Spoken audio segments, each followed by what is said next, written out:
Depois de observar como decisões financeiras são organizadas por regras invisíveis, vale olhar para algo ainda mais fundamental, algo que atravessa praticamente todas as escolhas que fazemos quando o dinheiro entra em cena: a forma como percebemos o tempo e a forma como sentimos o risco. Porque quando o dinheiro está envolvido, o tempo deixa de ser apenas uma sequência de dias e passa a ser vivido como urgência, atraso, oportunidade ou ameaça, e o risco deixa de ser apenas um cálculo e passa a ser uma sensação corporal, uma antecipação de perda ou uma promessa silenciosa de alívio. Nada disso acontece por acaso. Acontece porque dinheiro mexe diretamente com a forma como lidamos com incerteza. Costumamos pensar no tempo como algo objetivo, igual para todos, medido por relógios, calendários e prazos. Mas na experiência humana, o tempo raramente é vivido assim.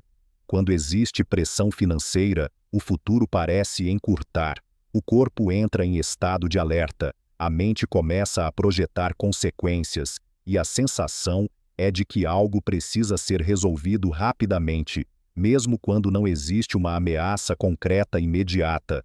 Por outro lado, quando a situação financeira parece estável demais ou distante o suficiente, o tempo se alonga. Decisões importantes são adiadas, não porque a pessoa não sabe o que fazer, mas porque o futuro ainda não é sentido como real. O tempo psicológico não segue o relógio. Ele segue a forma como o corpo responde à possibilidade de perda ou ganho. Quando falamos em risco, é comum imaginar probabilidades, cenários e estatísticas, mas o risco raramente é vivido como número. Ele é vivido como memória, memória de perdas passadas, memória de instabilidade, memória de momentos em que algo deu errado, ou quase deu.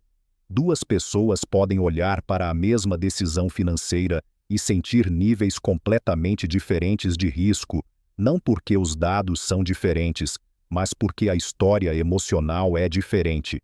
Para uma, o risco ativa curiosidade e possibilidade. Para outra, ativa vigilância e proteção.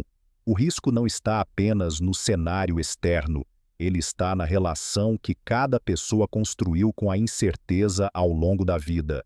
Quando tempo e risco se encontram, as decisões mudam de forma sutil, porém profunda. A percepção de pouco tempo aumenta o risco sentido, e o risco sentido encurta ainda mais o tempo disponível para decidir.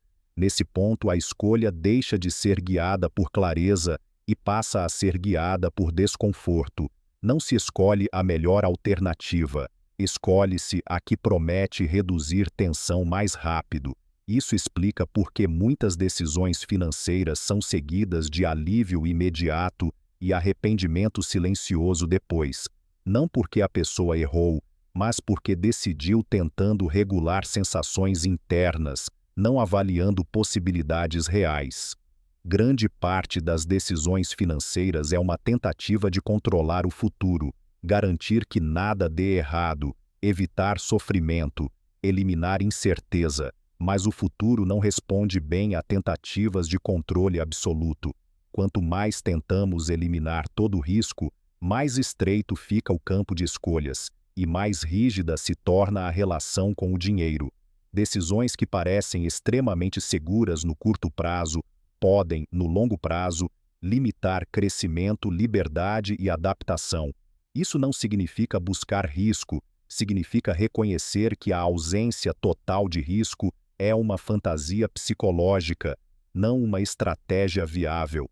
No fundo, decisões financeiras raramente são apenas sobre dinheiro. Elas são sobre como lidamos com o tempo que passa e com a incerteza que acompanha qualquer futuro possível.